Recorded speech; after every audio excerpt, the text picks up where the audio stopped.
Welcome to Bryer's Music Showcase. I am Bryer and welcome back to another video. You know, I'm gonna be honest, this is the second attempt of filming this video. I was actually near the very end when my cat came in, because it's not really the best thing to do, but every once in a while, one of my cats gets out of the house. Not because we want to, she just sneaks out somehow. And when she goes, she's usually out for a little bit. She's not out for very long, but while I was recording this video, I heard her meowing, and so I went and opened the window so she can jump in, and she brought in a dead bird. So I'm gonna be right back real quick. Let me see something. I'm not gonna cut this out. This will make this video. I just kicked my amp and I hurt my foot. So hold on a sec. This will make things a little interesting. There you go. Oh, they came. Of course. So yeah, I kind of ruined the flow. So I had to start over, and like I said, I was near the end, but she kind of came in and yeah, ruined that take. So here I am again. And I didn't even bother resetting. I'm just gonna go ahead and just jump into it. But just so you know, it's that time of the month where I go through all the CDs I have bought throughout the month of May. So we have 25 CDs I'm gonna be going through and just giving my first impressions. So again, they're not really reviews because a lot of them I only had time to listen to them once. I mean, a good chunk of them I was able to listen to more than once, but you know, it kind of be more fair to give like a first impressions, you know? So without further ado, I'm just gonna jump right into it because again, I'm still a little bit annoyed on that part, but you know, it's whatever, it's fine. So here we go. I'm just gonna go in random order now. So first up, I've shown this before, and a few of these I've shown before. So first one is Humble Pie, Performance Rockin' the Fillmore. So live album. Again, I don't get live albums that much, but every so often I'll get one. And yeah, I very much enjoyed this one. Like, the music here is very good. Like, you have Steve Marriott on here, and his vocals are very good. His vocals shine a lot more than another album I'm going to talk about in a bit. But yeah, just great vocals here, and the guitar work is very, very good as well. Of course, Peter Frampton's on here. This is actually the last album he appeared on before he left. So yeah, that's pretty cool. So yeah, after giving this a listen, I definitely want to check out more Humble Pie. If I remember correctly, at the record store, I think there was one other Humble Pie album there that I didn't pick up, but maybe next time, if I'm lucky, if it's still there, I might pick it up. But yeah, there you go. That's Humble Pie. Very good live album. Might as well go in this direction. Speaking of Steve Marriott, I'm just going to talk about it right now. So we have the Small Faces. So we have let me see if I can say it now. Ogden's Nut Gone Flake. Of course, this is 1968. This came out. I feel like I gotta sneeze, but I'm gonna keep moving. But yeah, the reason why I got this was because I was originally supposed to be on the Small Faces review on Garrett's channel, Sound Studios. And like I said, I was supposed to be on it, but due to my schedule, I couldn't make it. So they did the review without me. I mean, yeah, stuff like that happens sometimes. But I bought the album because, again, I assumed I was going to be on it. But yeah, so now I just have it now. So yeah, I'm just gonna summarize what I would have said if I was on that review. Pretty interesting album, very interesting. So the first half have some really good songs on here. Starts out with an instrumental song, which is kind of interesting. Afterglow, one of the more commercial sounding songs on the album, and I think that's probably my favorite song. Long Ago's and Worlds Apart's pretty nice. Renee, Song of a Baker, Lazy Sunday, all good songs. But then you get to the second half, and man, that was weird. It's kind of like a mini concept. You know, it's trying to tell a story about some character trying to find the other half of the moon. Apparently they don't understand how moon bases work and stuff like that. So it's kind of interesting. But then you have a weird English comedian kind of narrating the whole thing at certain points throughout, which is kind of odd. But yeah, it's an odd album. It's definitely not an album that you probably won't get on the first listen. But after you listen to it a few times, which I had to do, you definitely grow. You kind of grow to it. It grows on you, I should say, if that makes sense. So yeah, interesting album. You know, I'm pretty happy I have this collection actually. So yeah, there you have it. All right. Next up, let's go with George Harrison. Cloud 9, 1987. This came out, produced by Jeff Lynne. And of course, you have other guests on here. You have Ringo Starr, of course, Ray Cooper, Eric Clapton. And I don't know how, because I did show this album in the previous video I did, and I completely missed Elton John on here, which he provides piano on. So I don't know how I missed that. So again, Garrett, thank you for reminding me on that. Or not really reminding me, but telling me that, because I don't know how I missed it. So anyway, thoughts on the album? Pretty good, pretty strong. It starts out kind of on a mid note. It wasn't too crazy for the title track, but songs after that, you have That's What It Takes, Fish on the Sand, Just for Today. When We Were Fabs was actually a pretty big song, kind of a little homage to the Beatles. Let's see, Someplace Else. And of course, the only song I was pretty familiar with was his cover of Got My Mind Set on You, which is a very good cover. I think it fits George's vocals pretty well. Of course, the album cover is not that. It's not withstanding. Definitely not his greatest covers ever. But overall, very enjoyable. Okay, next, Grateful Dead with American Beauty. I bought In the Dark last month, I believe, and I enjoyed that album. And I knew I wanted to try some more Grateful Dead, and so I found this. So yeah, to many people of their studio albums, this is often cited as one of the best ones, even though they're more of a live act. In terms of studio, this was pretty good for them. And yeah, this is a very good album. I very much enjoy this one. Kind of bluesy, kind of folky, slight bit of country, but not a whole lot, and a little bit of rock as well. But yeah, some good songs like Box of Rain, Operator, Candyman, Ripple, Truckin', of course, was pretty big for the most part. Friend of the Devil. I think I pretty much enjoyed every song on here, honestly. And I do like the album cover too. I think that's pretty nice. So yeah, we'll see. Maybe I'll get more Grateful Dead pretty soon. I mean, I know I need to get some live stuff, but gosh, there's so many.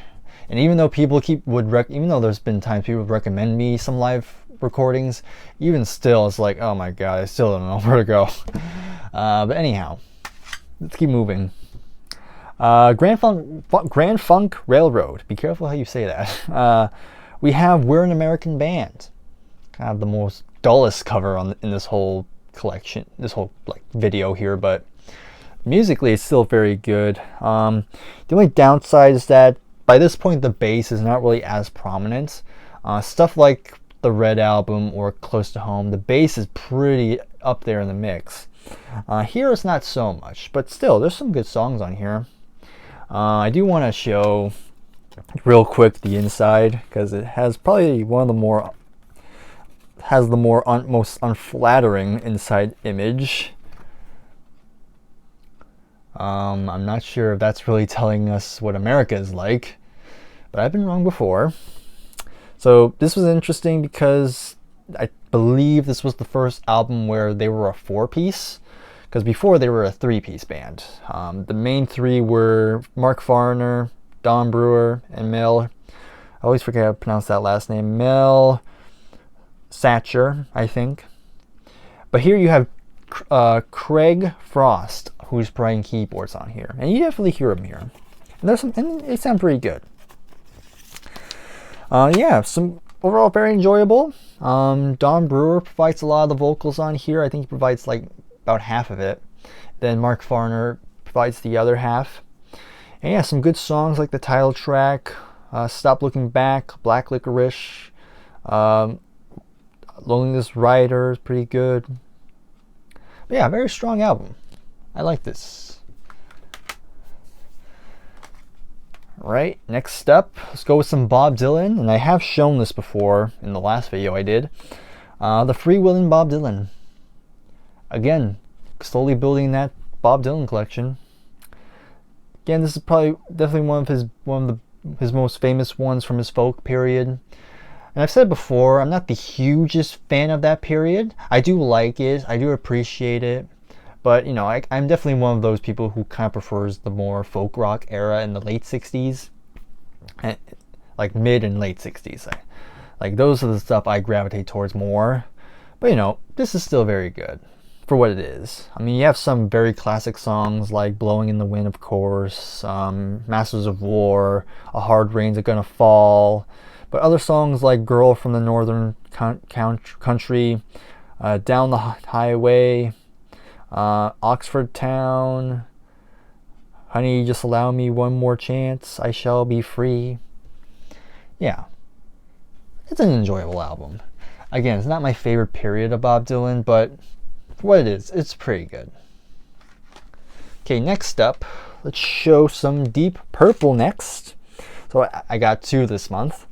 So first up, we have Who Do You Think We Are, which was the last album with the Mark II lineup.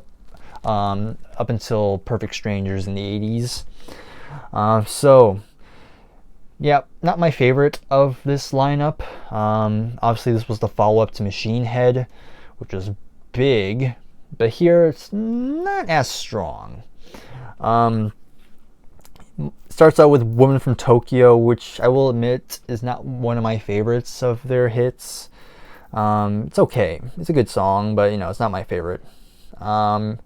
Mary Long, Super Trooper, Rat Bat Blue, Our Lady. I mean, it's pretty good, but you can tell because I did some research during this time period, and you know, the band was tired. You know, they were touring a lot, and I think there's some management issues as well. And Ian Gillan and Ritchie Blackmore really weren't getting along, so after this album, Ian Gillan and Roger Glover would leave. And then you have the Mark III lineup afterwards. So, yeah, it's pretty good, but, you know, again, not really up there for me. Now this one, I feel this is a bit underrated. And it might be a hot take, I don't know. But we have Come Taste the Band. So this is the Mark IV lineup. So you have David Coverdale on lead vocals, Glenn Hughes on vocals and bass, John Lord, Ian Pace, and then you have Tommy Bolin on guitar. So Ritchie had left the band, and they bring in a young Tommy Bolin to replace him. And to many people always ignore this album because it's, you know, fair enough. People have that mentality, like no Ritchie Blackmore, no Deep Purple, and stuff like that. But I will say, this is pretty good. I was very impressed with this album. I mean, Tommy Bolin, I haven't heard that much from him. I pretty much only know his guitar playing based on this album. But based on this album, some great stuff. I really enjoyed his playing. It's very different from Ritchie Blackmore, and you can definitely hear it. But for what it is, it's still very good. And you know, the rest of the band still kicks ass, I will say that. Yeah, some great playing as well from everybody. David Coverdale sounds fantastic, same with Glenn Hughes. So yeah, I enjoy this one very much. One more thing I'll say about this album is that this is not the original case it came in, because the original case it came in, thank you Amazon, but yeah, the original case was totally trashed. So I had to replace it. And this was originally a 2 CD pack, as you can see on the back. If I remember, I'll show, let me just quickly show, this is disc 1, and then I'll probably show some B-roll of the second disc. So yeah, just want to throw that out there. But yeah, commentate the band. Thumbs up from me. Okay, let me show off 2 more from the same artist. So we have Joe Cocker. So I got his debut album with a little help from my friends with that very, very interesting album cover. And I got Greatest Hits. I'll explain why I got Greatest Hits in a sec, but this was a good album. Again, I was very surprised actually how much I enjoyed this one. Like Joe Cocker, I've always known he's a good voice. He had a good voice. But after listening to this album, I have my appreciation for him just went up. Like he sounds fantastic on here. Like every song on here was very enjoyable. Of course, there's a lot of covers on here. I mean, the most famous one is With a Little Help from My Friends, which is a great rendition. He definitely made it his own. But it's also interesting. There's like so many guest stars on here. You have Steve Winwood, B.J. Wilson, Henry Calhoun, Chris Stainton, but probably the most famous one on here is Jimmy Page. Jimmy Page actually is on here. You can see on the back cover. So you have everyone here. You can see Jimmy there as well. So yeah, I like this one. This was good. And I got this Greatest Hits. Again, I don't get Greatest Hits that often anymore, but every so often I'll get one. The only reason I got this was just so I can get the song Up Where We Belong on the CD. You know, the song from Officer and the Gentleman, you know, the one he duetted with Jennifer Warnes. I've always liked that song. It's like a nice little ballad. I'm a sucker for ballads, of course. So yeah, there you have it. Not much to say about it. Alright, let's keep moving. We got the Byrds next. We have Younger Than Yesterday. There's a ton of stickers on here. I want to get rid of them, but I feel like these are the type of stickers that are going to be a pain to get off. So I'm just procrastinating. But yeah, this is the 4th Byrds album in the discography, but also the 4th one in my collection. How about that? So yeah, some good songs on here. So You Want to Be a Rock and Roll Star is good. Have You Seen Her Face? CTA 102 is pretty good. Then you have, of course, when it comes to the Byrds, they gotta have a Bob Dylan cover. So you have My Back Pages here, which is also very good. Excuse me. Yeah, I don't have a whole lot to say. I'm very familiar with the first 2 albums. Excuse me again. So when it comes to the stuff afterwards, those ones need more time to kind of digest. Of course, no Gene Clark on here. But yeah, I enjoyed it. I still enjoyed it though. Okay, let's go to the Rolling Stones. We have Aftermath. It's probably my favorite of the Brian Jones era. I mean, there's so many great songs in here, like Painted Black, Stupid Girl, Lady Jane, Under My Thumb, Think, High and Dry, Going Home, which was the 11-minute blues song. I think it's still my favorite of the Brian Jones, if I remember correctly. I did that live stream on Garrett's channel where he ranked the Stones albums up to Tattoo You, and I want to say this was my favorite of that period. I can't remember now. But yeah, this is the American issue, by the way. I'm just gonna stick with the US releases when it comes to the Stones, because the Stones is just confusing, man. I'm not gonna go into it right now. Alright, let's go on to the Beatles. Since we talked about the Stones, let's go with the Beatles. Here we have With the Beatles, their 2nd album. You know, not really my favorite of their catalog, but there's still some great songs, of course. You have It Won't Be Long, All I've Got to Do, All My Loving, Little Child. I kind of like their version of Please Mr. Postman. I Want to Be Your Man, another good cover. Actually, no, that's not a cover. Sorry about that. Yeah. Yeah, not my favorite, but you know, I'm slowly building that Beatles collection. I think I need 3 more to have all the studio albums. I still need to get Please Please Me, Beatles for Sale, and yeah, I might as well get Yellow Submarine. I mean, it's technically part of it, so why not? Rainbow. We have the debut. I wanted to get another Ronnie James Dio album because I've only have Rising, and you know I have 3 other albums without Ronnie James Dio, so I kind of felt guilty, and so I wanted to get this one just so I can feel better. So I still need to get the last one Ronnie did before he left. I think it was Long Live Rock and Roll. I think that was called. But this is the debut. And it's a very strong debut. I mean, Ronnie's vocals on here are still phenomenal. Man on the Silver Mountain, Self-Portrait, Black Sheep of the Family, I think that was a cover. Catch the Rainbow, Temple of the King. If you don't like rock and roll, yeah, it's a good album. And I love the cover too.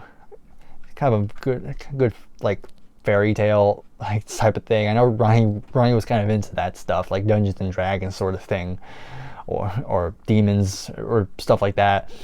And yeah, this was a good one. And of course Richie's playing. It's just phenomenal. And let me just quickly show the inside. So you have a picture of Richie Blackmore right there on guitar. Then you have the more band photos on the bottom. There's Ronnie in the center there. Rest in peace to you, Ronnie. All right. Okay, let's go to this one actually. So this was a good album. I was very impressed with this one. We have Chris Squire with Fish Out of Water. So, for those who don't know Chris Squire, of course he's famous as the bass player for Yes. But in the mid-70s, they decided to take a little break and some of the members decided to do some solo albums. And this was Chris's. And man, this is a good album. Like, it's just so well put together, and Chris's vocals, very good. Like, he has a kind of similar voice to John Anderson, but still very different. But yeah, it's only 5 songs really, but God, every song on here was just so good. And of course the bass playing, always gotta mention that. But you have horns on here, some nice guitar lines. So open it up. There's Chris right there. And there, the discs there. This is obviously a 2 CD pack. You have the original album. You actually have, so disc 1 is the stereo mix, and then disc 2 is the original stereo mix remastered. So that's interesting. And then you have bonus tracks as well. So yeah, very good. I mean, if you love Yes, then you definitely gotta check out this album. Like, you won't be disappointed. Alright, next, Aerosmith. I've shown this one before. So kind of recap what I said in the last video I did. So at some point I'm going to be on Jacob Martin's channel along with Jason, the Old Millennial, and we're going to talk about some Aerosmith. And I'm very familiar with the 70s stuff, but when it comes to the 80s, I'm kind of hit or miss. So I want to get more in the collection, so I found this. So has this changed my opinions on the 80s stuff? Tiny, just a little bit. I still very much prefer the 70s stuff. There's some good songs on here. Like, the first half is pretty strong, but by the time you get to the second half, I'm kind of getting tired, because thing about Aerosmith in the 80s, they were so in your face, and I normally like that sort of thing, but after a while, even I gotta say, like, okay, can we bring it down now? Can we have like a more slower song, please? But you know, it's still very good. I'm not mad. I'm not disappointed. I'm not mad I got it. Like, I'm pretty happy I got it, but you know, I still prefer the 70s stuff. Alright, Radiohead with The Bends. So I enjoyed OK Computer, and many people said this was a good one to get next. So that's what I did. Yeah, I enjoyed it. Again, I need to listen to it more because, I don't know, I like their sound, but it hasn't fully wowed me yet. But there's some songs I liked, like Planet Telex, sorry. The title track's pretty good. Fake Plastic Trees, Bones, My Iron Lung, Sulk. Yeah, I like it. I just don't love it yet. Who knows, maybe in due time. Okay, The Pretenders with their debut. Heard some good stuff about them. I know Chrissy Hines is a pretty well-known female singer in the rock scene. And musically, I really enjoy it musically. The only thing that's holding it back for me is Chrissy's vocals. It's very hit or miss for me. There are some songs I think she sounds fine, but then other times it's kind of like, I don't know if I like that. But you know, like I said, musically it's very good. It's kind of new wavy, kind of punky, kind of punkish, maybe a bit of post-punk a little bit. But I can appreciate it. But who knows? Maybe in the future maybe I'll give it another listen, and maybe I'll get used to her vocals. But as of now, I like it. But again, I don't love it. So yeah, it's gonna be kind of low in the City Hall, sadly. Okay, Led Zeppelin, we have Into the Outdoor. Shout out to Garrett, of course, because I know he's been listening to a lot of Led Zeppelin lately, and he's been really speaking very highly of this album. So I only knew 2 songs prior to this. I only knew "Fool in the Rain" and All My Love, which are great songs, but I haven't heard the whole album in full. Starts out very good with "In the Evening." That's a great song. It kind of goes down a little bit with "Southbound," and I can't pronounce the next word, but the second song on the album, not probably my least favorite song on here. But then it comes back with "Fool in the Rain," which is a great song, and I love John Bonham's drumming on that song. Like, if you hear it isolated, it's just, oh my god, such a great beat. And then you have "Hot Dog," which many people say is one of their worst songs. I thought it was kind of fun. You know, it's stupid, but I think they knew it was stupid, so they kind of had fun with it, which I respect. Then you have the 10-minute epic with "Carousel Alhambra," which I've heard some people describe it as John Paul Jones's "Stairway to Heaven," which I kind of see that, because he's pretty much all over this song with the keyboards and all that, and I think it's a very good song, and I love Bonham's drumming as well. Then it goes to "All My Love," and it closes out pretty well with "I'm Gonna Crawl." So yeah, I've seen many people say this is one of the worst albums, but I think this is very good. I don't know where it would rank at the moment, but definitely not the bottom. That's all I'll say. Okay, then we have King Crimson with THRAK. This is one of their 90s albums. You know, I just got it because it's King Crimson, and I wanted more King Crimson. So I sprung at it. And yeah, this is definitely an album that needs multiple listens, because again, it's a long album. There's a lot to digest, but you know, Robert Fripp is a great guitarist, and you can still hear it here. For what I've researched, this is kind of like an experiment where they had 2 guitarists, 2 bass players, 2 drummers, and I think 2 keyboards as well. I could be wrong on some of that, but that's kind of the basis of what I've heard. So yeah, I don't know if the experiment was a success, but from what I can hear, I think it's still very good. A very strong album. So yeah, let me know your thoughts on any of these albums I've talked about. But yeah, let me know your thoughts on this one too, because I'm kind of interested where this ranks in terms of the King Crimson catalog. Alright, so we've pretty much caught up. So that was the point of the video, where this is kind of the point of the last take I did before my cat interrupted me. So now I'm kind of caught up now. So now let's talk about the remaining ones we have. Trying to count. 1, 2, 3, 4, 5 more to go. And these next 2 are by the same artist. So I've talked about this person quite a bit recently. we're going back to Japan. We have Maria Takayochi once again. So I got 2 more from her. So that means I need 3 more to complete her studio albums. She also released a covers album and a live album, which I'm probably not going to go out my way to get. I'm just going to stick with the studio albums with original material on them. Look, she's like become my biggest musical obsession at the moment. I'm considering doing a ranking video on her. I doubt that will get any views, but I'm just loving everything I've been hearing. I have not heard one bad album from her yet. Even the ones I would probably rank lower, I still very much enjoy.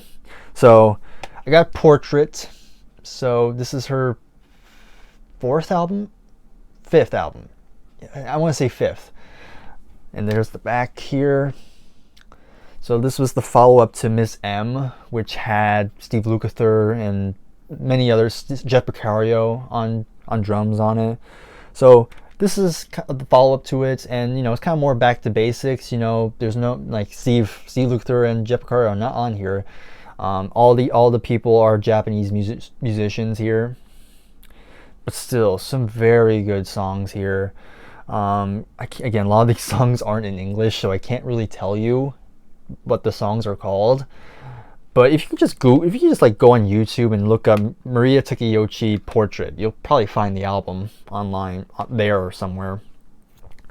But yeah, this is great. Then I got this one. This one's called Quiet Life. There's the back here. So this came out in 1992. And by the way, this one came out in 81, I want to say. 81 or 82. Does it say here? No, it doesn't say. But somewhere around there. So, I do want to say a quick thing about the packaging in this one. So, if you look at it, it looks like your typical CD. But you won't know until you actually hold it. Because when I first got this and I held it in my hands, I could tell something's off. Like, it doesn't feel like your typical CD.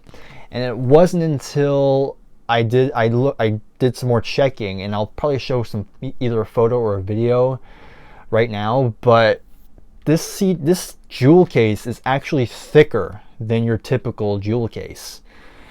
So that was kind of surprising. I was kind of curious why it's thicker. And it wasn't until I opened it up and looked at the booklet. And again, you'll probably see some B-roll right now, but holy crap, basically. Like, the booklet is so thick. Like, you can probably knock somebody out with this thing. And when you look inside, it's just, I'm assuming it's just giving you lyrics and probably some information on the album. So, again, it's Japanese, so I can't tell you what's inside. But yeah, I didn't think there existed jewel cases this thick. Like, that's kind of surprising to me. But that aside, again, some good songs on here. I guess this would kind of rank a little bit lower for me in terms if I were to rank her albums, but still some great songs on here. And there are a couple songs that give you the English title. Like the third track is called Forever Friends. It's kind of interesting. It's kind of like your typical pop song, but at the very end, she kind of does a little homage to A Little Help with My Friends by the Beatles, which is kind of ironic. I mentioned that song twice. I mentioned the Joe Cocker thing earlier, but we're getting off track. But yeah, Maria Takayochi, loving her, great stuff. People are sleeping on her, I swear. I get it. There